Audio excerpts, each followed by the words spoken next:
show you some things that you may or may not know, but this is a fact. These are going to be all from the mainstream. Check this out. Now, you may or may not have been aware of this, but we've been showing you this. And when I say we, I mean the channels that you know that have been around for a long time. Okay? We've been showing you this for years. This goes back to January 3rd, 2017. And the Army, social media psyops, struggling to attract fresh blood. We have no recruiting targets, says an indignant MOD spin doctor. What this means is the military has social media psyops units, and lots of them.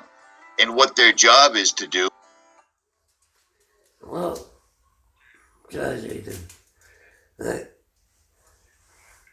Aye. Yeah. Aye. I'll come to show him it, right? Aye, but right, find it.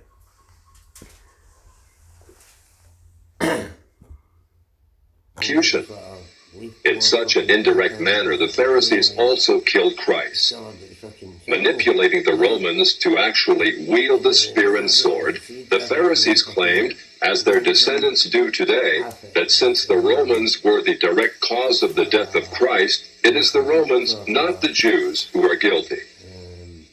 Christ also called the Pharisees adulterers, an adulterous generation. The Talmud provides generous loopholes for adultery. It says the penalty for adultery does not include sex with a minor, the wife of a minor, or the wife of a heathen. The Talmud also encourages seduction of unwed adolescent girls called designated bondmaids. But it's important how such rapes are performed. With the designated bondmaid, one is guilty only in the case of natural connection, but not in the case of perverse connection. The Pharisees reasoned that rape in a perverted manner is outside the jurisdiction of the law. Normal rape, however, was punishable.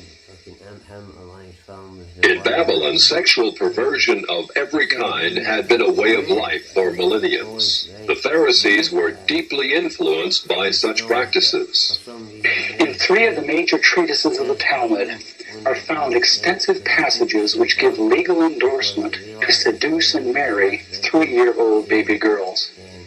In fact, many of the greatest rabbis of the Talmud, including Simeon ben Yochai, upheld this privilege.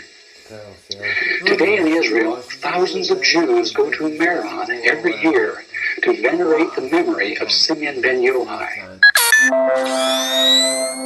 In the history of Judaism. In one of dozens of endorsements of child sex, Simeon ben Yochai said, "A proselyte under the age of 3 years and a day is permitted to marry a priest." Agreeing with ben Yochai, the great Rabbah said, "When a grown-up man has intercourse with a little girl, it is nothing.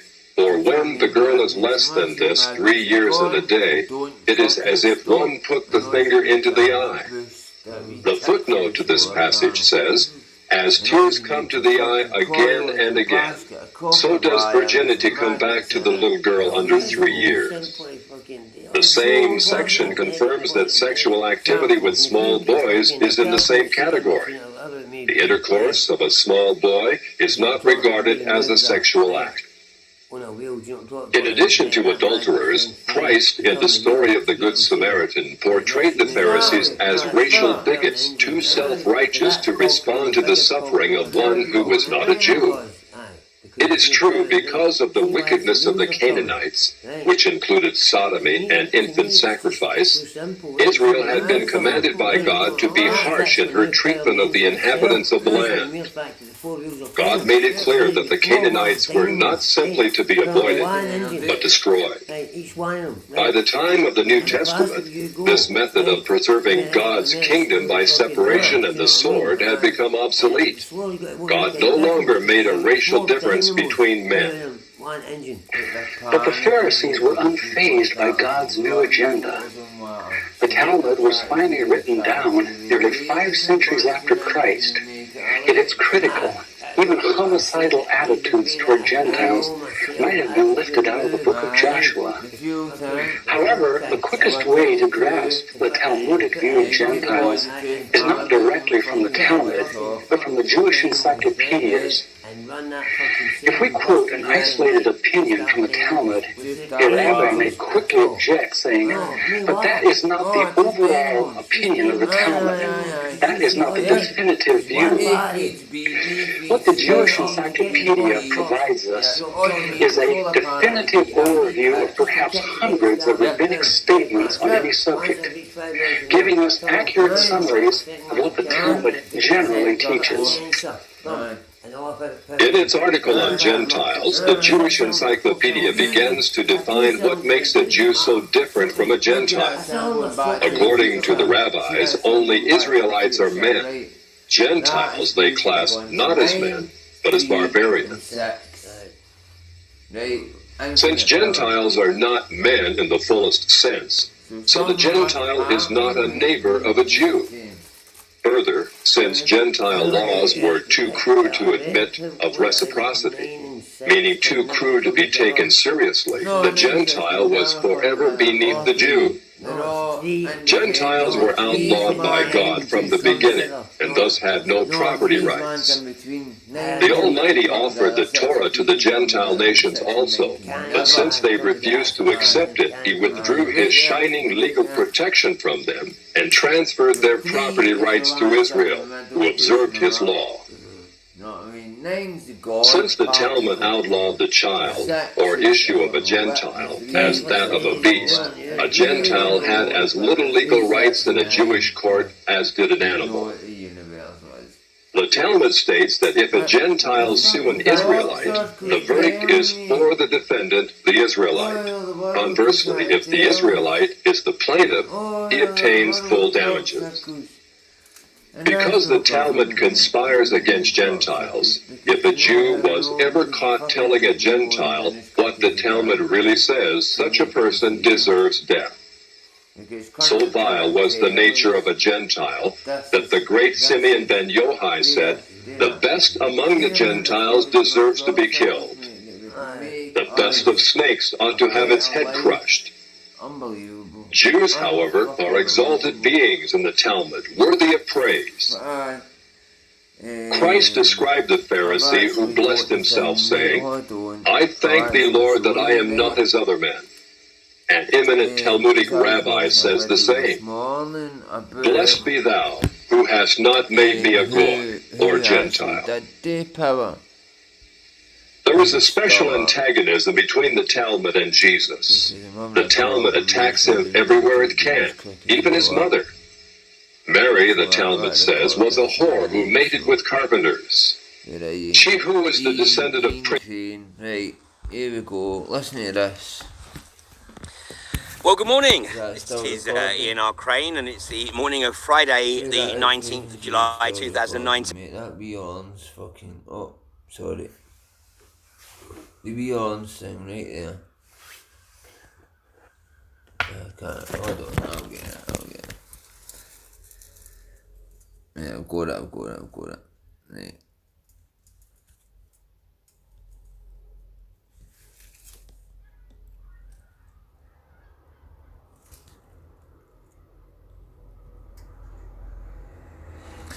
Right. Still recording. Right, good. Let's get this. Play. 19. And I would love to say it's a glorious summer's morning on this last day of term for many at school. But it's not. It's a typical English summer's day. It's chucking it down with rain, basically. But hey, we make the most of it, right?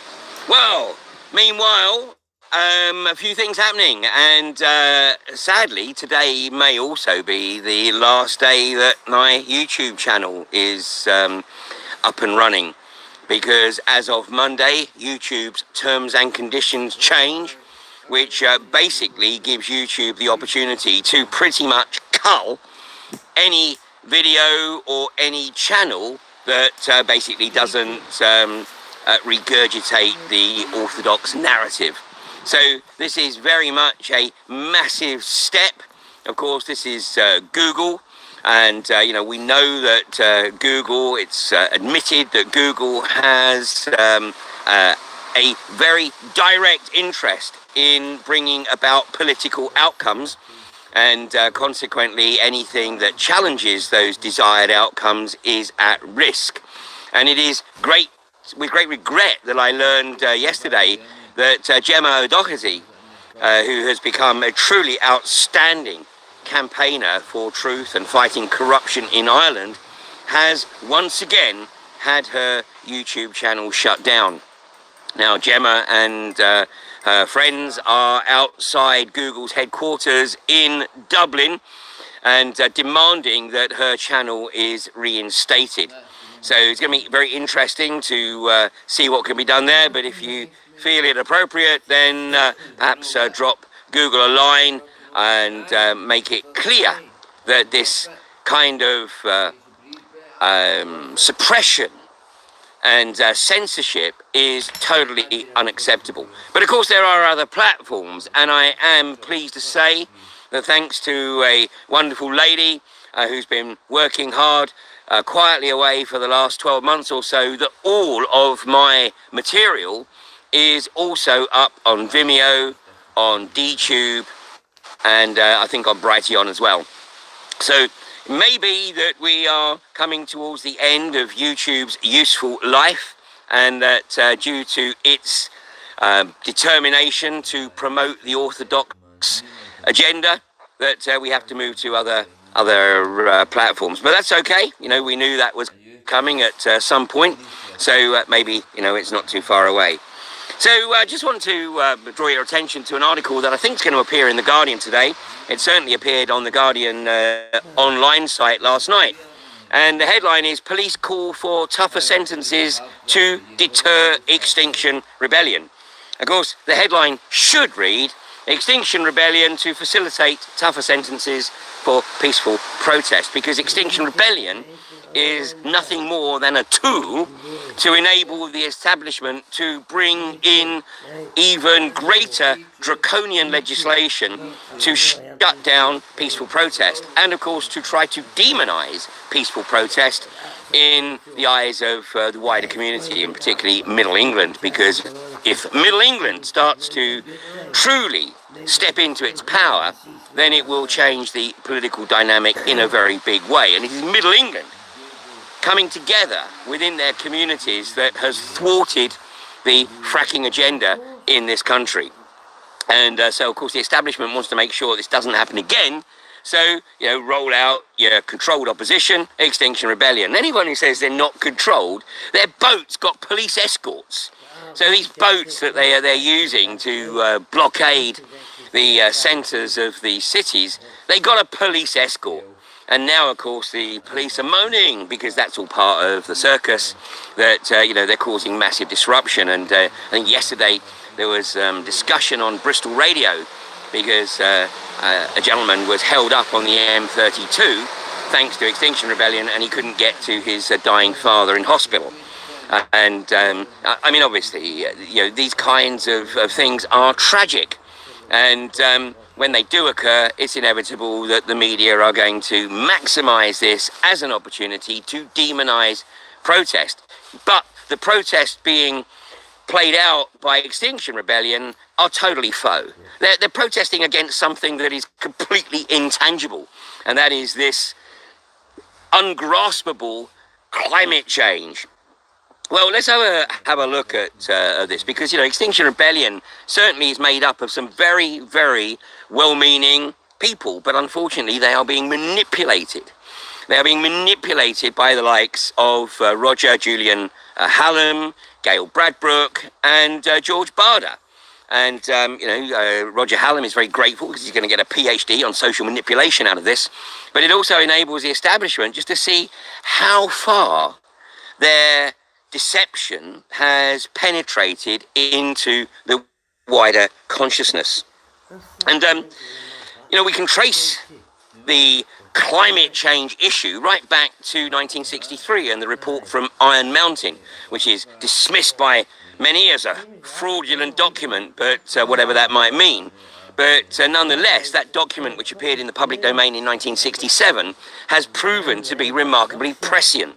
And Zbigniew Brzezinski, writing his book Between Two Ages, The Technotronic Era, in 1969, published in 1970, drew heavily on that document, on the report from Iron Mountain. So my conjecture is either that Brzezinski was party to that report, or having discovered it in the public domain, just built on it and turned it into his book, which got him to the attention of the Rockefellers, and then from that point forward he was on the Rockefeller payroll, and of course subsequently founded the Trilateral Commission on behalf of the Rockefellers, which is obviously a major think tank like the Council on Foreign Relations and the Bilderbergers, in terms of pushing the globalist agenda down through the corporatist hierarchy. But then in the 1970s, the Club of Rome picked it up. This is after Brzezinski's book, and they wrote, "The common enemy of humanity is man. In searching for a new enemy to unite us, we came up with the idea that pollution, the threat of global warming, water shortages, famine, and the like would fit the bill. All these dangers are caused by human intervention, and it is only through changed attitudes and behaviors that they can be overcome. The real enemy, then, is humanity itself." And, this has the hallmark of Maurice Strong all over it. And Maurice Strong, of course, was the co-author of the Agenda 21 document, which his other partner in that was none other than Mikhail Gorbachev. Now, Agenda 21 has percolated right through society, and a few weeks ago, when I was visiting a dolmen on the Menai, just off the Menai Straits on Anglesey, on the plaque outside, the local authority had made their own observation about the local authority contribution to local Agenda 21. Well, Maurice Strong was a guy who made his money out of oil, the Canadian oil industry back in the 60s. But then somewhere along the line, he appears to have established a conscience, or was it just a desire for global governance? Because he was absolutely of the opinion that the UN needed to become the world government, and everything that he tried to do was based on fulfilling that ambition. And so he said that the Earth Summit isn't the only hope for the planet, that the industrialized civilizations collapse. Isn't it our responsibility to bring that about? So, here we have another extremely wealthy, green communist. And, it's one law for one and one law for everybody else. So straight out of Animal Farm, some people, animals, are more equal than others. And, the observation is that anthropogenic climate change is and has always been a radical campaign to facilitate the acceptance of reducing global population. And of course, this was embedded in the Georgia Guidestones, which mysteriously appeared in 1982, where the top goal was maintain humanity at 500 million in perpetual balance with nature, which means that the globalists, those who believe themselves to be the rightful rulers of a planetary fiefdom, had calculated that they needed just 500 million people to service them, to support them, and the rest were superfluous to requirements. So this was brought about initially again by the Club of Rome's publication in 1972, which follows on from the report from Iron Mountain, from Brzezinski's book. And this was the limits of growth, which became the Green Bible. And it sort of basically said that, it was predicting an extremely dire future unless people acted now, and basically did everything they possibly could to exit this mortal coil, because obviously they were a strain on the resources. So, the corporatocracy, as I said yesterday, is using this as an opportunity to blame humanity for the effects that they know are literally about to manifest as a direct result of the 400-year solar minimum cycle. So Extinction Rebellion has been tasked with effectively accelerating the agenda to get people to buy in to their own destruction, to the end of industrialized civilizations, whilst the corporatocracy knows that there are alternatives, but isn't prepared to sacrifice their supremacy. So where are Extinction Rebellion when it comes to talking about things like the use of hemp and the fact that the production of hemp has basically been suppressed since the 1940s? In fact, it was 1942, shortly after America entered the Second World War, that Henry Ford built a vehicle that was 70% cellulose, which is effectively the waste product of crops, of wheat, of barley, and of course hemp. And the vehicle was fueled thanks to diesel, Rudolf Diesel, and who designed the diesel engine to run on effectively vegetable oils. And so that was the 1940s. And in the 1970s, we had lean burn technology, which enabled vehicles, which back in the 1970s had an average of about 30 miles to gallon efficiency. And this enabled up to 70 miles a gallon using lean burn technology. But again, that was suppressed, and the fuel companies actually bought the AA and RAC, because everybody was a member of one of those organizations back then, to promote the idea that the use of lean burn technology, or adapting your vehicle to use lean burn technology, would damage the engine and cause massive costs in remedial repairs. A total crock, but what it meant was people were reluctant to install these devices in their vehicles. Then, of course, we had the Stanley Myers situation, where Stanley Myers developed the hydrogen fuel cell and drove his vehicle from LA to Chicago on, I think it was about 400 litres of water. And he was sequestered by the US military. And when he rocked up to start his period of sequestration, then he picked up a glass of champagne, and the toast was 2 water-powered fighting vehicles. And he collapsed and died. And of course that technology is totally suppressed, and there is no discussion on the use really of hydrogen fuel cells. The push is towards electric vehicles without any regard for the damage that the production of electric vehicles and the usage of electric vehicles actually causes the environment, not least the rape and the pillage of rare earth materials. And as I said, I think yesterday or 2 days ago, much of those rare earth materials are coming out of China.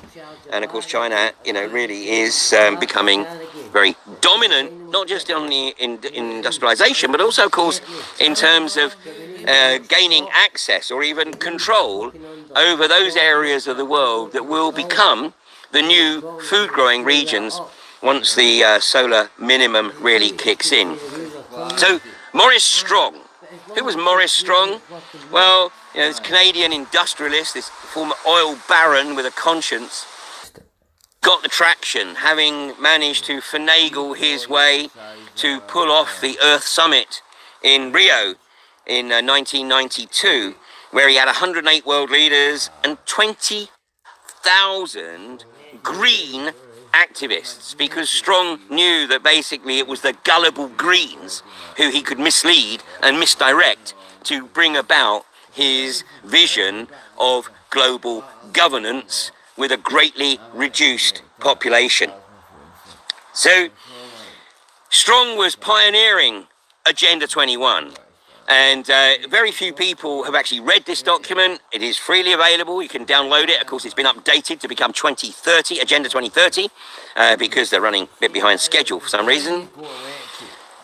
But Strong's conscience didn't go to the length of him embracing total honesty. And in 2005, it was alleged that he had taken over $1 million from the UN's Oil for Food program, which was the fund that was set up to enable Iraq to actually buy medicines during the term of sanctions, global sanctions. So he disappeared and reappeared in an apartment in Probably a bit of cardboard between the wheel to break the current to fucking the wheel revolving when you don't want it on. So it's just a switch, same idea, do you know what I mean?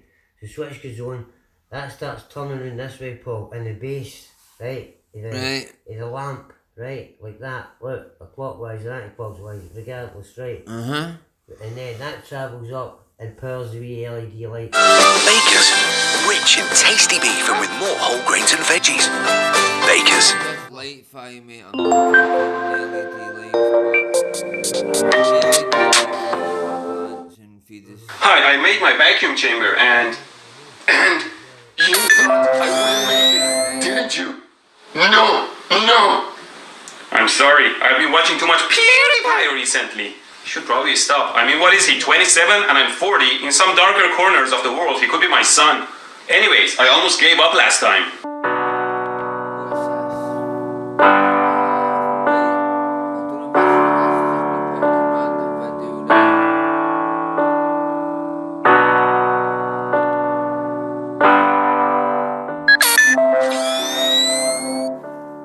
Now I have made my chamber, but I haven't tested it yet. I thought I should share this moment with everyone. I really made only one change to it. I picked a much thicker base for it. It's made of material, wide rectangle material. When it comes to material and chemistry, I'm a baboon. But you know, this is much stronger. I think it's made of the same stuff as the kitchen cutting. Right, 2 seconds. Hi, you guys, I'm Chris and Gordon. Yeah, I'm in. Is that still recording? Yep. Right.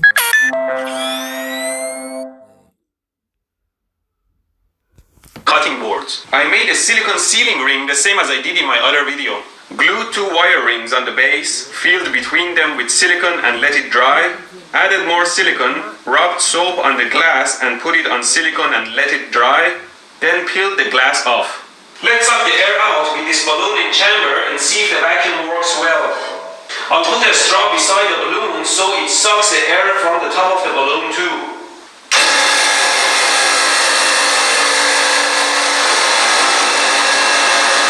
Hey, I'm already ahead.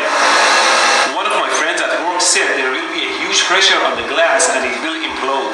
I calculated the outer surface of the glass is almost 430 square inches or 2,770 square centimeter. With atmospheric pressure around 14 pounds per square inches or 1 kilogram per square centimeter, there will be a total of around 6,000 pounds or 2,770 kilos pressing all around the glass. This is huge, but since my glass has a symmetric shape, most of these forces cancel each other.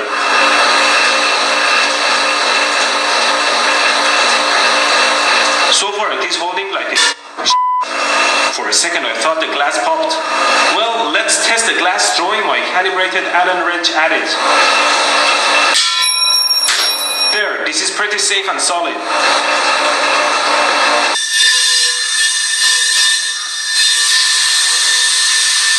Now before I put my Tesla coil in the vacuum chamber, I saw the video of this guy that used a syringe and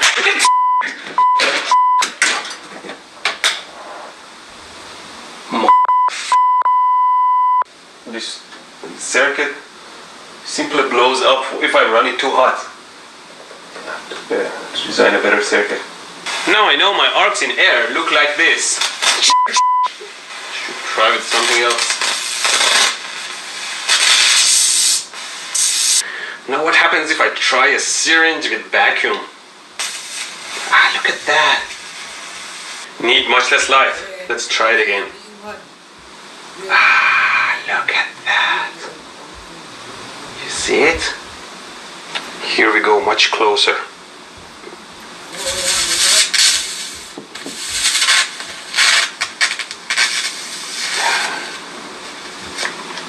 My syringe melted. Sealed again. Let's try it. Ah, see. It's beautiful. It seems like electrons travel easier and further. I'm just going to show one of my neighbours EMF readings.